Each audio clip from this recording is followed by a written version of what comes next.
and it gives the body flexibility.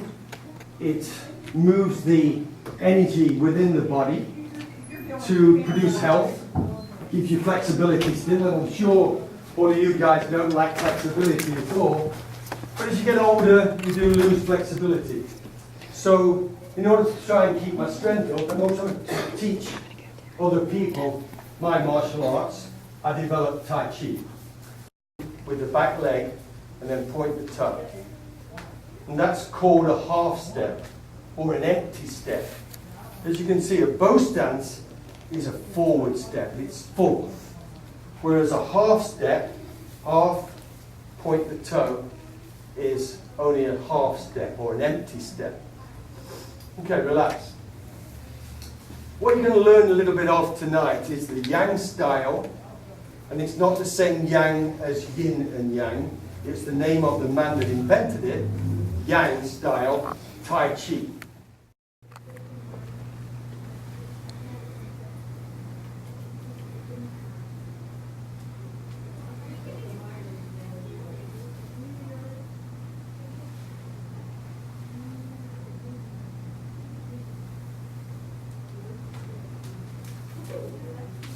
Oh, it's so nice to teach kids that have already been taught how to move.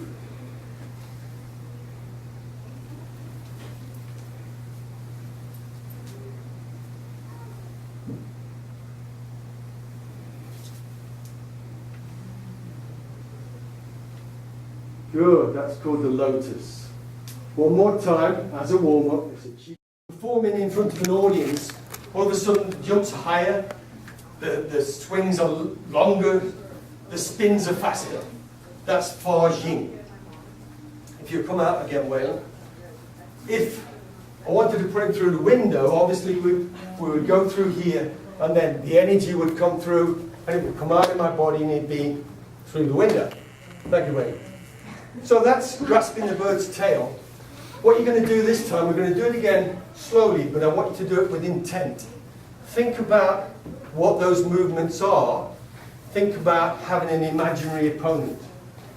So from here,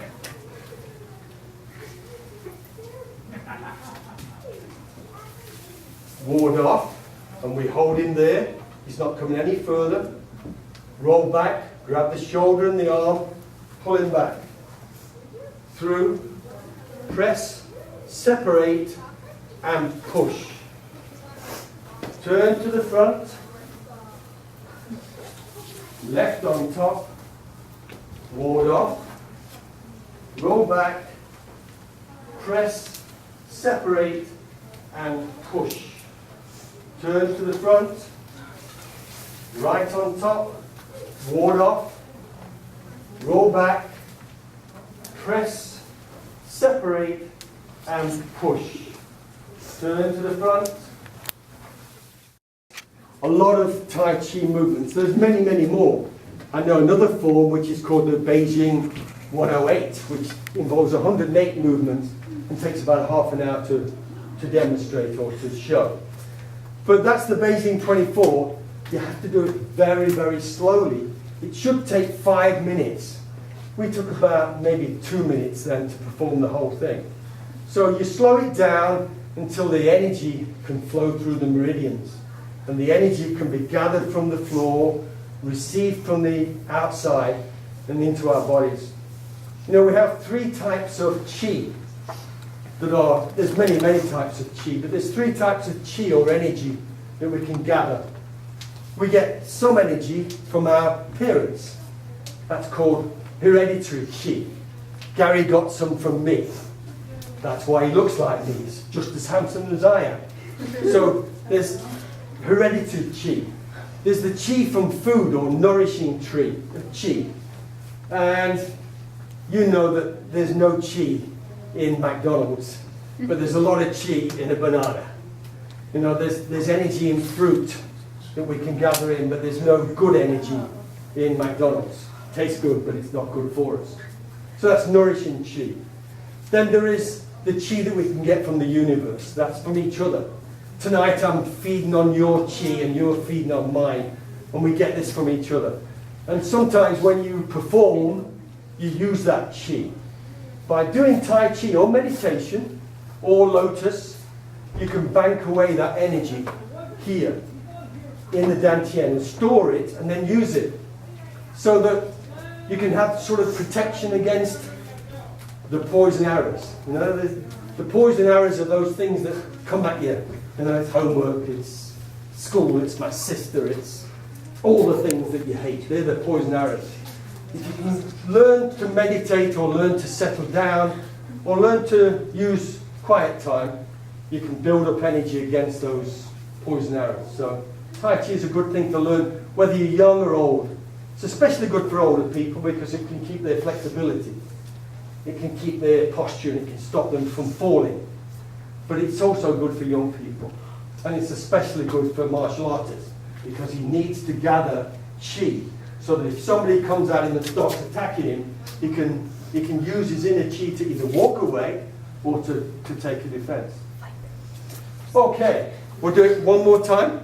Yeah, we got some both. Do you want to do it one more time? See if we can go through it. This time a lot slower. So open, part in the horse's mane.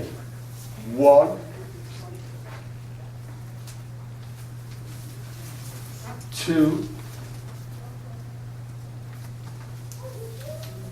3. Half step, white crane. Brush knee. 1. Brush knee. 2. Brush knee. 3. Half step, play guitar. Hand comes back. Repulse monkey. Repulse monkey. Repulse monkey. And we're repulsing the monkey mind. Face the front. Ward off. Grasping the bird's tail.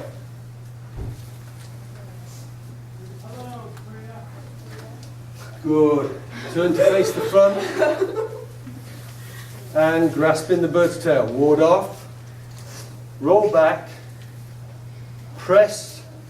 Separate. And push. Turn to face the front. Use your hands for expression. Single whip. You didn't think that martial arts could be beautiful like this, did you? No.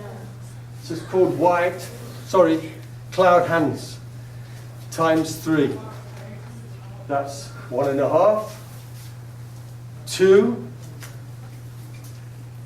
3. For Waylon, this was a blocking mechanism. Single whip. Turn the hand up. Pat the high horse's head. Right heel kick.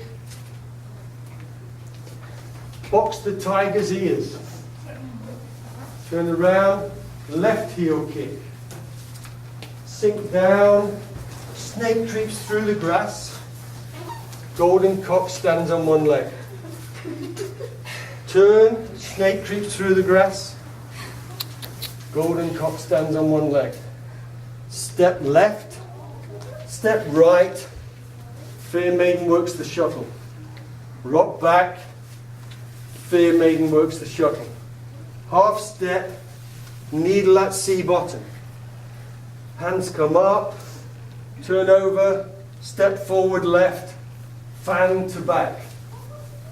Pull in the energy. Store it under the left armpit. Step right. Back fist.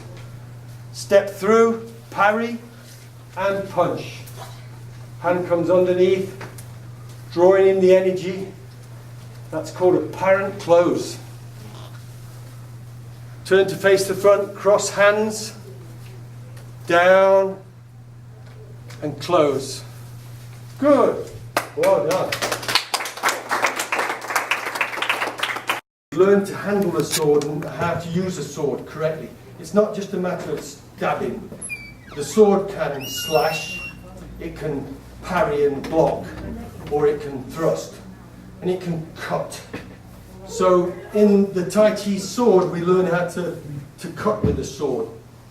You know, if you've got a very sharp knife and you want to cut some chicken, you know, chicken breast, if you chop it like that, it doesn't work, does it? It just bounces off. No matter how sharp the blade is, it doesn't work. So you put it into the chicken and you slice it that way, don't you? That's how you cut. And it's the same with a sword. If we just do that, it doesn't cut. So what we do is we go into the flesh and then cut through with it. So in Tai Chi sword, there's a lot of cutting movements. If we want to block a blow, we hold the sword this way. The hand that doesn't hold the sword is called sword hands. And we make this position with the hands. And this can be used as an attack as well. So I'm going to demonstrate the 32. Don't have time really to explain all the moves, but you'll get the idea. The sword initially is kept in the left hand because that's a defensive situation. It's saying, I'm holding the sword, but I'm not really going to hurt you with it yet. So before we start the sword, we do a sword bow, which is like this, which shows the opponent, hey, I'm holding the sword, I'm going to do my left hand, but if you keep on attacking, I'm going to put it to my right hand and I'm going to hurt you. So that's the sword bow. Okay, so I'll begin and I'll go through it.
Perhaps if nothing else, what we've shown tonight is that there's more things to be learnt than just pure dance.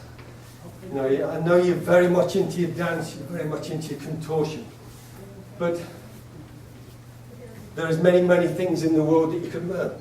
And even though you get old, you can still keep up a lot of strength. You know, right now you're thinking, I'll never get old. You know, at your age, you don't think you ever will. I never get stiff. I never get fat. I never get out of shape. But you will, unless you keep doing something. So keep doing it all your life. Okay, thank you very much. Okay. So what's that?